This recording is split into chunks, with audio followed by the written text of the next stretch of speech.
sore. Apa kabar? Kabar baik, sehat. Bagaimana nih tanggapannya Prof pasca penahanan Roy Suryo dan Dr. Tifa dalam kasus ijazah Jokowi?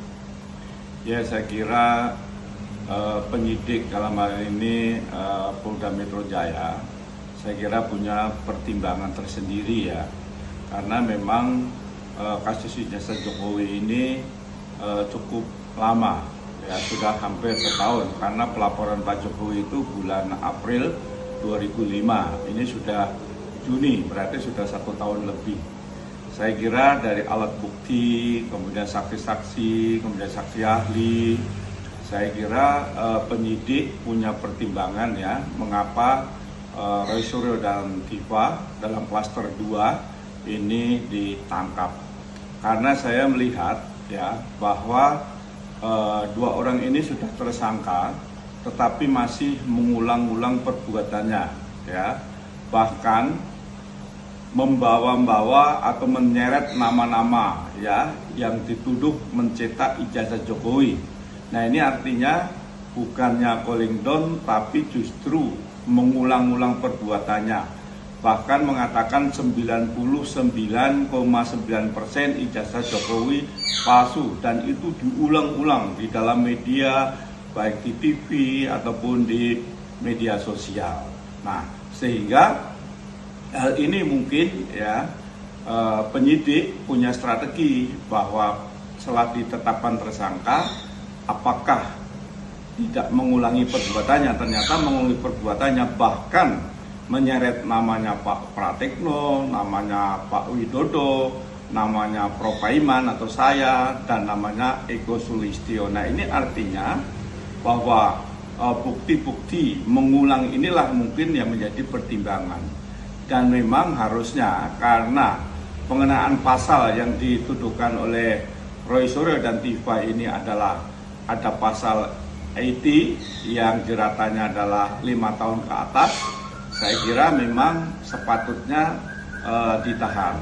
Cuman memang karena ini sudah menjadi asumsi publik yang menghebohkan di Indonesia, mungkin ada pro kontra, saya kira itu hal biasa dalam penegakan hukum. Saya kira itu.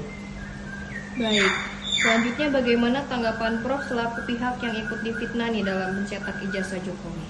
Ya, saya kira Pak Roy Suryo kan selalu menyatakan ya bahwa selama belum ada keputusan pengadilan seperti tuduhan ijazahnya Rismond palsu itu belum mengikat. Tetapi ijazah Jokowi ya belum diputuskan di pengadilan, tetapi sudah mengklaim 99,9%. Padahal ijazah itu adalah dokumen resmi yang dikeluarkan oleh pemerintah, dalam hal ini perguruan tinggi, di mana Universitas Gadjah Mada dalam hal ini Fakultas Kehutanan telah menyatakan bahwa ijazah Jokowi asli, Jokowi kuliah, Jokowi lulus, Jokowi wisuda, ijazahnya nomornya sekian. Nah, ini jelas sebenarnya. Nah, tetapi Pak Roy Suryo itu tetap bersikukuh ya, mengatakan bahwa ijazah Pak Jokowi itu palsu 99,99. Nah, setelah gelar perkara ijazah ditunjukkan di Polda Metro Jaya,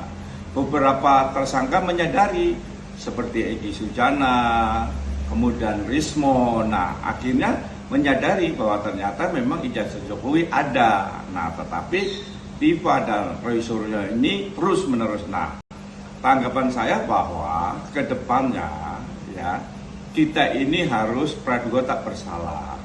Ijazah itu dokumen resmi, tatkala perguruan tinggi yang bersangkutan mengatakan asli, ya sudah.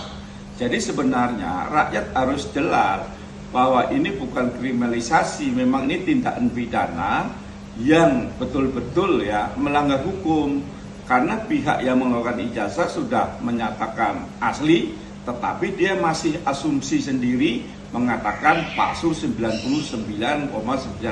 Nah, ini yang mungkin ya bahwa tindakan pidananya diulang-ulang terus, sehingga kedepannya ya kita harus cerdas lah, kita harus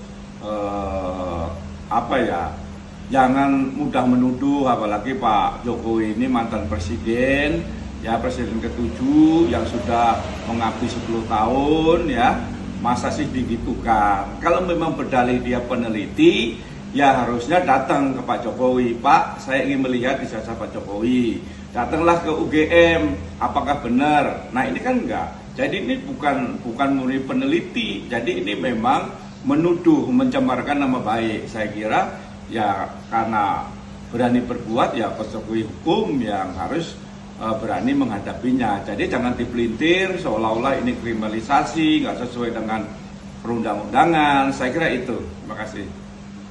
Ada pesan untuk masyarakat Indonesia, Prof?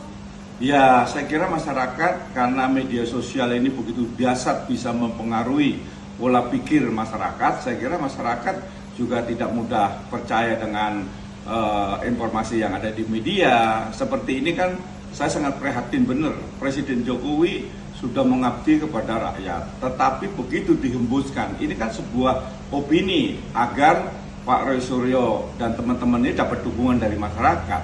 Tapi kenapa masyarakat tidak cerdas bahwa yang mengeluarkan ijazah Pak Jokowi itu UGM, dalam ini Fakultas Kehutanan, sudah mengatakan asli. Loh, mau dipercaya siapa lagi? Nah, kalau hanya asumsi ya, asumsi boleh saja, tapi tatkala Pak Jokowi sudah diam, kemudian terus diulang-ulang, kemudian Pak Jokowi menempuh jalur hukum, kenapa panik? Ikutin aja jalur hukum. Karena apa? Karena sudah ditunjukkan di Polda Metro Jaya tidak percaya, ditunjukkan oleh rektor UGM, kemudian teman-teman kuliahnya Pak Jokowi, ya ada fotonya wisuda dan sebagainya juga nggak percaya. Maka ya satu-satunya jalan pembuktian adalah di pengadilan. Oleh karena itu, sebagai pembelajaran yang sangat-sangat berharga bahwa masyarakat ke depannya harus berhati-hati ya. Bahkan ini kan yang diteliti ini atau yang diperkarakan ini kan unggahan, bukan ijazah Jokowi. Nah, nanti di pengadilan kan pasti mana ijazah aslinya, orang belum pernah melihat sudah menuduh. Nah, ini saya kira sebagai masyarakat agar hati-hati di dalam menerima informasi, jangan mudah percaya. Karena tatkala kita ikut-ikutan, maka nanti ikut juga terjerat di dalam masalah pidana. Saya kira itu, terima kasih. Baik, terima kasih, Prof. Terima kasih.